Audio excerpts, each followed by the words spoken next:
公立醫院病人購買自費藥物嘅支出，2023到24年度超過34億，3年間增加咗近27%。病人亦都可以透過關愛基金同撒瑪利亞基金申請相關資助，但要通過經濟審查。有病人組織認為申請門檻過高。佢審查係審查到好清晰，即係包括你個馬會戶口有幾錢咁樣嗰啲，佢都會同你溝條嚟埋落去。咁你真係要跌到好貧窮線，你先申請到嘅。而家嗰個都出過係大概係2萬蚊度㗎嘛，香港嗰個業中位數。咁呢一班人咧，其實佢哋就唔符合資格申請關愛基金。如果可以嘅話，係可以真係考慮下係咪嗰個 proof 再多啲資金注入，又或者嗰個貧窮線可以稍作調整。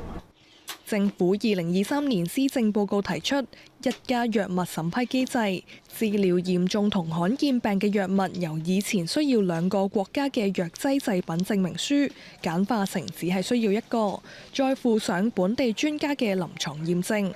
吳偉倫相信機制有助降低藥價。